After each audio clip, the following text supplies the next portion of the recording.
नमस्कार। आज हम लोग पढ़ने वाले हैं क्लास 11 का हिस्ट्री। निर्मल प्रकाशन बुक है हमारा, सेमेस्टर 2 का हिस्ट्री। आइए हम लोग शुरू करते हैं। कल तक जो है हम लोगों ने ऋग वैदिक काल को कंप्लीट कर लिया। आज हम लोग उत्तर वैदिक काल को पढ़ने वाले हैं। देखिए, ऋग वैदिक काल में हम लोगों ने पढ़ा कि ऋग वैदिक काल में जो है महिलाओं की स्थिति काफी अच्छी थी, मगर वहीं पर अगर उत्तर वैदिक काल की अगर चर्चा करें तो उत्तर वैदिक काल में जो महिलाओं के अधिकार में जो है थोड़ी सी कमी आती है। ठीक है।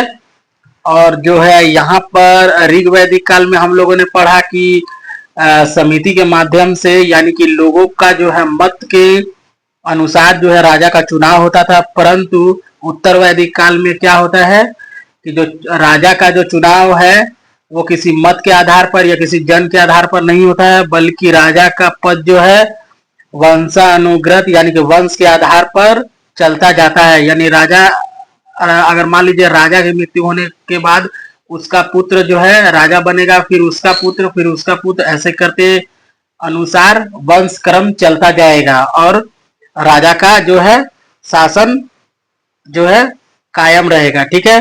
तो आज हम लोग उसी क्रम में जो उत्तर वैदिक काल के स्वरूप को पढ़ने वाले हैं। जो जो पॉइंट हम लोगों ने ऋग वैदिक काल में पढ़ा है बस वही वही पॉइंट होगा यहाँ पर। बस एक ही चीज है कि बस महिलाओं की स्थिति कमजोर हो जाती है। ठीक है। महिलाओं का जो अधिकार है वो कम हो जाता है। ठीक है। और जो है यहाँ पे है जो वंश, राजा जो है मत के अनुसार या जन के अनुसार या मतदान के अनुसार चुना नहीं जाता है, बल्कि राजा का जो पद है वो वंशानुगत यानी वंश के आधार पर चलता जाता है। ठीक है। बस यही सब है और कुछ नहीं है।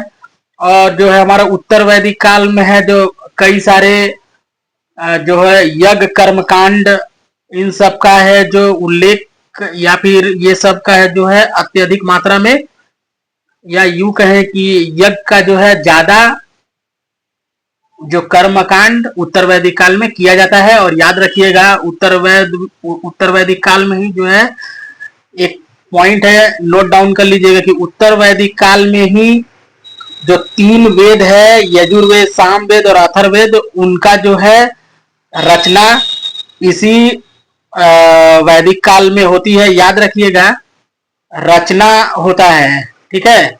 किसके माध्यम से? तो देखिए, श्रुति के माध्यम से, यानी कि मौखिक रूप से एक पीढ़ी से दूसरी पीढ़ी जो है वेदों का जो है क्या किया जाता है, ट्रांसफर किया जाता है या स्थानांतरण किया जाता है। बात मेरा समझ में आया? परंतु ये जो इसका जो लिपिबद्ध किया गया था वो गुप्त काल में किया गया था, संस्कृत भाषा में। ठीक है।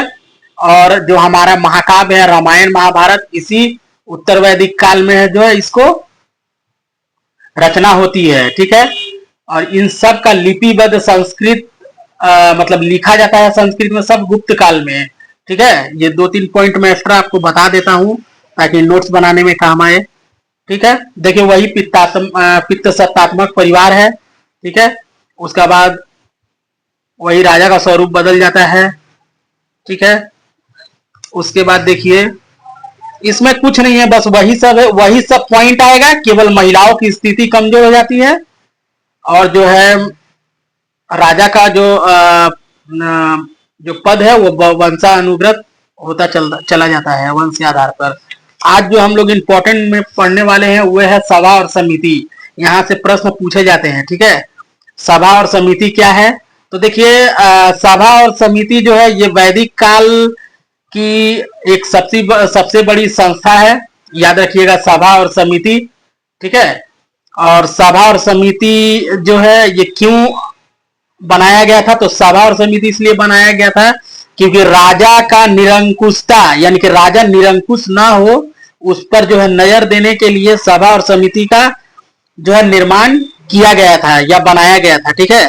सभा और समिति का उल्लेख जो है हमें ऋग्वेद और अथर्ववेद, ठीक है, दोनों में देखने को मिलता है। ठीक है। और अथर्ववेद में जो सभा और समिति को प्रजापति की 2 पुत्रियां कहा गया है। ठीक है। प्रजापति एक देवता है, तो उन्हीं को कहा गया है कि सभा और समिति जो है प्रजापति की 2 पुत्रियां हैं। यहां तक क्लियर है? तो सभा और समिति को प्रजापति के दो पुत्रियां हैं, यह किस वेद में उल्लेख है? तो अथर्ववेद में। ठीक है, तो यहां तक क्लियर है कि सभा और समिति जो है वैदिक काल की एक महत्वपूर्ण संस्था है। राजा की निरंकुशता को कम करने के लिए या राजा के निरंकुशता पर नजर रखने के लिए जो है सभा और समिति का जो है निर्माण किया गया था या बनाया गया था। ठीक है, सभा और समिति का जो उल्लेख है ऋग्वेद और अथर्ववेद में किया गया है, या ऋग्वेद या अथर्ववेद में सभा और समिति का उल्लेख मिलता है। यहां तक क्लियर है। अब देखिए, प्रजापति की दो पुत्रियां, सभा और समिति को प्रजापति की दो पुत्रियां कहा गया है, यह किस वेद में उल्लेख है? तो अथर्ववेद में। यहां तक क्लियर हो गया। अब हम लोग एक एक करके पढ़ेंगे। सभा क्या है? तो देखिए, सभा जो है ये जो है वैदिक काल की सबसे महत्वपूर्ण संस्था में से एक है। ठीक है, सभा में जो भी सदस्य होते थे या सभा में जो भाग लेते थे वो हमेशा उच्च वर्ण के होते थे। राजा होता था, पुरोहित होता था, कुलीन वर्ग के लोग जो है सभा में भाग लेते थे। इसमें जो है महिलाओं का जो महत्व नहीं दिया जाता था। ठीक है, सभा में जो है महिलाओं को महत्व नहीं दिया जाता था, या सभा से महिलाओं को दूर रखा जाता था। ठीक है, उसके बाद देखिए, साधारण जनता को भी इस सभा से दूर रखा जाता था, या इस सभा में प्रवेश निषेध था सभा में। ठीक है, साधारण लोगों को और महिलाओं को। ठीक है, इसमें केवल और केवल उच्च वर्ग के लोग जो है सभा में भाग लेते थे। ठीक है, उसके बाद देखिए कि सभा का जो ऋग्वेद में है, जो सभा का उल्लेख 8 बार हुआ है, और अथर्ववेद में सभा का उल्लेख 17 बार हुआ है। ठीक है, याद रखिएगा, ये पॉइंट हो गया। ठीक है, और राजा के निरंकुशता को कम करने के लिए मैं बता ही चुका हूं आपको। यहां तक क्लियर है। ठीक है, उसके बाद देखिए, और जो इसमें जो है राजा का जो सभा में जो है राजा का जो वंश, राजा का जो पद है वो वंशानुगत होता है या वंश के आधार पे होता है। ठीक है, अब देखिए समिति क्या है? समिति भी एक वैदिक काल की एक महत्वपूर्ण संस्था है। ठीक है, समिति का उल्लेख भी हमें ऋग्वेद और अथर्ववेद में देखने को मिलता है। ठीक है, समिति इसमें क्या है? समिति में जो है साधारण जनता को महत्व दिया जाता था, या साधारण जनता को, ठीक है, या साधारण लोगों को जो भाग लेने का अधिकार था। महिलाओं को भी समिति में भाग लेने का अधिकार था। और देखिए, राजा को जो चुनाव होता था वो क्या होता था कि इसी मतलब जनता के मत के अनुसार राजा का चुनाव होता था। ठीक है, और जो ये समिति है ये ऋग्वैदिक काल की एक महत्वपूर्ण संस्था थी। ठीक है, वैदिक काल की तो थी ही, साथ ही साथ ये ऋग्वैदिक काल में इसका महत्व और अधिक था। और जो सभा है इसका महत्व उत्तर वैदिक काल में था। ठीक है, यहां तक क्लियर है। अब देखिए, समिति शब्द का उल्लेख जो है ऋग्वेद में 9 बार हुआ है, और जो समिति शब्द का उल्लेख अथर्ववेद में 13 बार हुआ है। ठीक है, यहाँ तक ठीक है। समिति में जो महिलाओं को संपूर्ण अधिकार था भाग लेने का, यहाँ तक क्लियर है। तो सभा और समिति से महत्वपूर्ण प्रश्न पूछे जाते हैं कि सभा और समिति के बारे में बताइए। तो मैंने बता दिया हूं आपको, या सुन लीजिएगा, मैंने आपको अच्छे से समझा दिया हूं। ठीक है, उसके बाद देखिए, उसके बाद है यहां से प्रश्न पूछे जाते हैं। देखिए, दक्षिण भारत में राज्य की उत्पत्ति किस प्रकार से हुई, इसके बारे में समझाइए। यहां से भी प्रश्न पूछे जाने की संभावना है। हालांकि जो प्रश्न पूछे जाएंगे वो तो मैं आपको बाद में बताऊंगा ही एग्जाम। अब देखिए, दक्षिण भारत में राज्यों की उत्पत्ति किस प्रकार से हुई है, इसको हम लोग समझेंगे। तो दक्षिण भारत में जो है ये राज्य की उत्पत्ति का 2 पॉइंट आपको याद रखना है।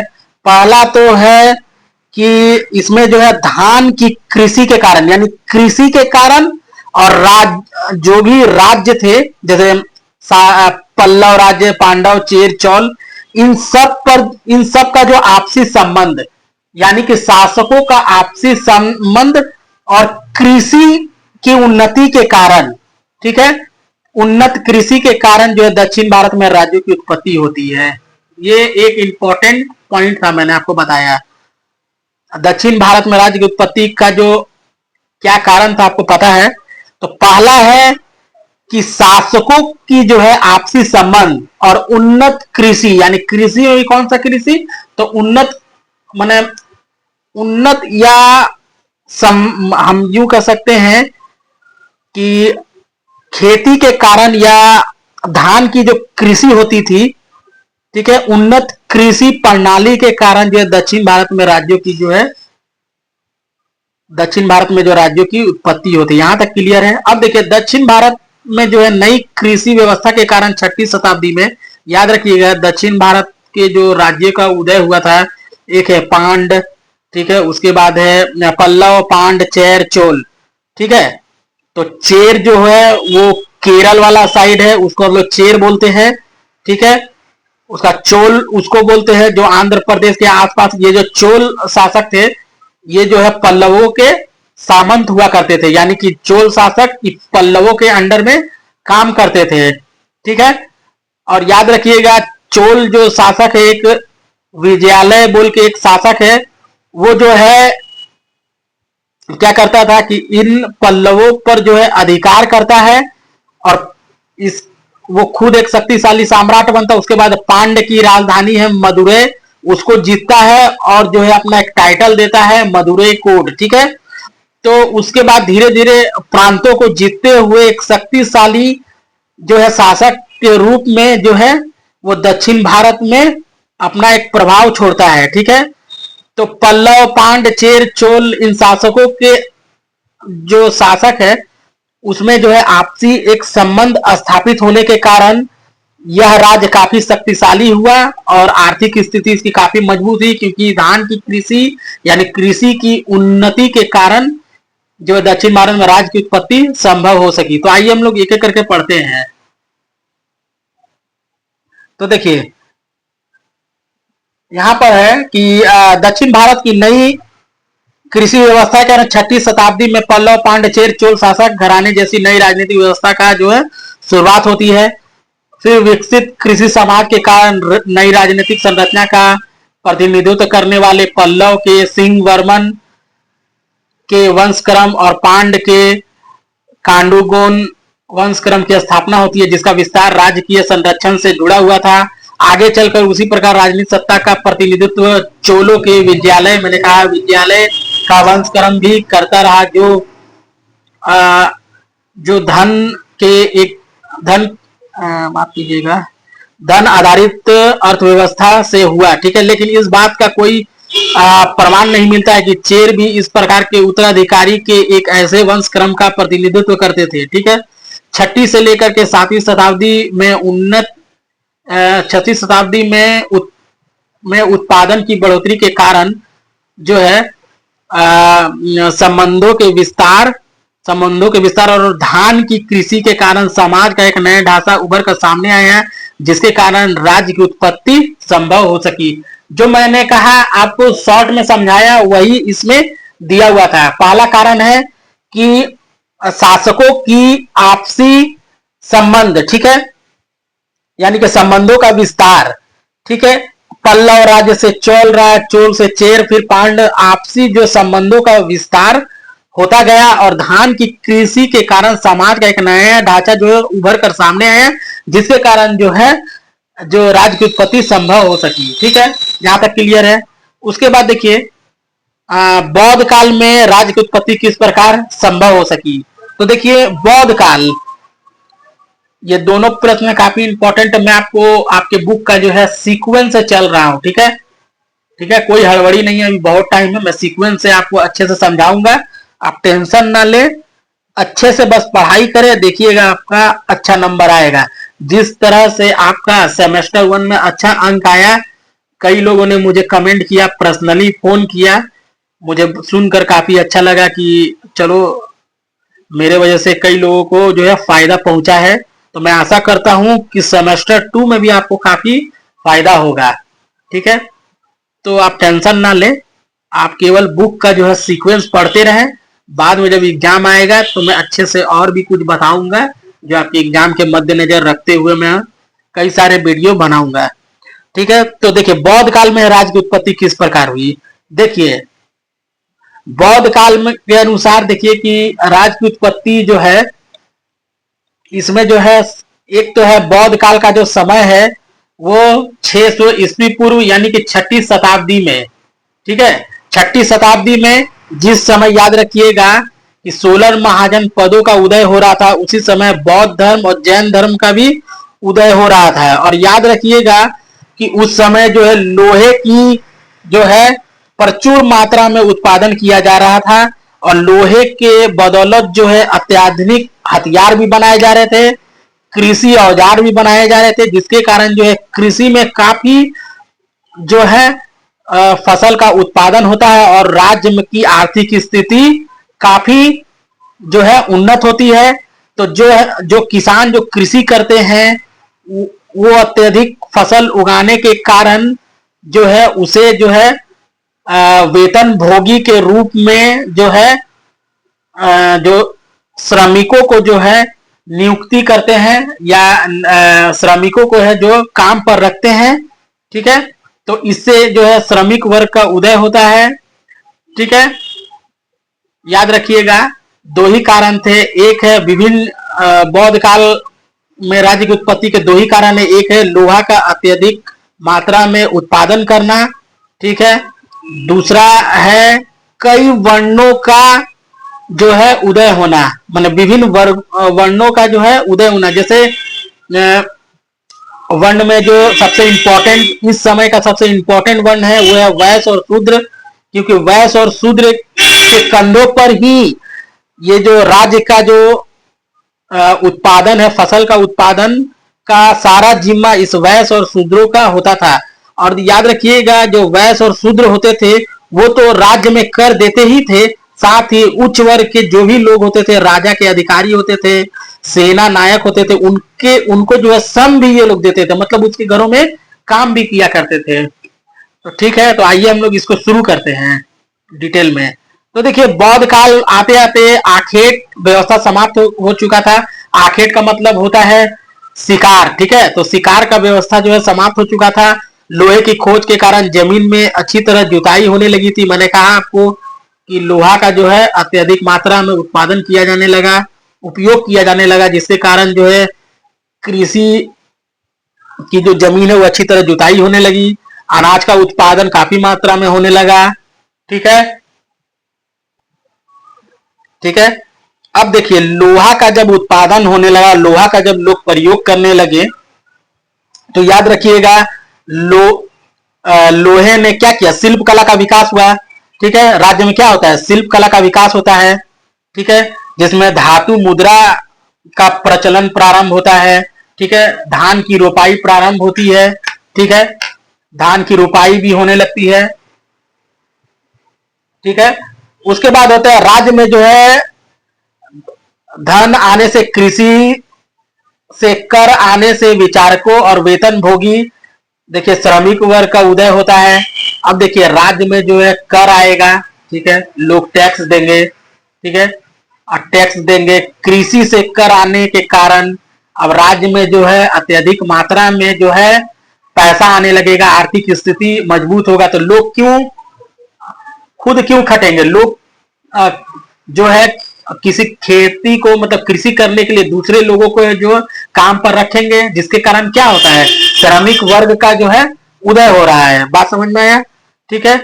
अब जो है कई सारे वर्णों का जो धर्म सूत्र के अनुसार वर्ण विभाजन की बात आती है, तो उस समय जो है वैश्य और शूद्र पर जो है उत्पादन का भार था, ठीक है। उस समय की बात है, पूरे समाज के भरण पोषण का भार इन्हीं पर था, यानी कि वैश्य और शूद्रों पर था। वे राजा का सहायक, सैन्यकर्मी, पुरोहित, विचारक आदि के राजस्व तथा सम भी प्रदान करते थे। उनको जो है वैश्य और शूद्र जो है राजस्व तथा सम भी प्रदान करते थे। सम का मतलब है कि उनके घरों को भी काम करते थे, इसको जरूरत के हिसाब से जो भी काम करना होता था इन वैश्य और शूद्रों के द्वारा कराए जाते थे, ठीक है, और वो टैक्स भी देते थे, ठीक है, साथ ही साथ काम भी कराया जाता था, ठीक है। राज्य के उदय के दो कारण रहे, एक लोहे का उत्पादन, दूसरा विभिन्न वर्गों का उदय। मैंने आपसे कहा कि बौद्ध काल में राज्य की उत्पत्ति के दो ही कारण रहे, एक लोहे का उत्पादन, अधिक मात्रा में उत्पादन होने लगा, ठीक है। अब उत्पादन होगा तो कृषि में विकास होगा, कृषि में विकास होगा तो शिल्प कला का विकास होगा, शिल्प कला का विकास होगा तो मुद्रा का प्रचलन होगा, मुद्रा का प्रचलन होगा और कृषि में वृद्धि होगी, मतलब हल, लोहे के हल का प्रयोग होने लगा। अब आधुनिक रूप से कृषि की जाने लगी, ताकि कृषि में क्या होगा, अत्यधिक मात्रा में आर्थिक धन जो है राज्य में कर के माध्यम से आने लगे। ठीक है, अब क्या होगा कि कृषि लोग खुद न करके, जो धनी वर्ग है वो क्या करते थे, कृषि खुद न कर कर लोगों को कृषि करने के लिए, मतलब वेतन के तौर पर वेतन दे करके जो है श्रमिकों को जो है वो लोग कृषि कार्य में लगाने लगते हैं। ठीक है, जिससे एक वर्ग का उदय होता है, उस वर्ग का नाम है श्रमिक वर्ग। ठीक है, दूसरा विभिन्न वर्णों का उदय होता है, कई तरह के वर्ण हैं, हम लोगों ने पढ़ा है, क्षत्रिय, वैश्य, शूद्र। ठीक है, क्षत्रिय, ब्राह्मण, क्षत्रिय, वैश्य, शूद्र। ठीक है, और वैश्य और शूद्र जो थे उन पर जो है सारा जो भी कृषि संबंधित उत्पादन का भार इन्हीं वैश्य और शूद्रों पर होता था। वैश्य और शूद्र क्या करते थे कि पूरे समाज का जो भरण पोषण होता था इन्हीं पर जो है निर्भर रहता, मतलब इन्हीं पर इनका जो है भार था। और जो शूद्र और वैश्य थे ये लोग क्या करते थे, राज्य में टैक्स भी देते थे, और जो भी ऊंचे अधिकारी होते थे उनको जो है श्रम भी प्रदान करते थे, यानी कि उनके जो भी जरूरत के काम होते थे इन्हीं वैश्य और शूद्रों के माध्यम से कराया जाता था। ठीक है, तो इन्हीं सब कारणों से है जो बौद्ध काल में राज्य की उत्पत्ति होती है। तो दोस्तों आशा करते हैं कि यह वीडियो आपको समझ में आया है। उसके बाद हम लोग आगे की ओर बढ़ेंगे। ठीक है, हम लोग मिलते हैं तब एक नए वीडियो के साथ। तब तक के लिए धन्यवाद। वीडियो को शेयर और सब्सक्राइब जरूर कर लीजिएगा। धन्यवाद।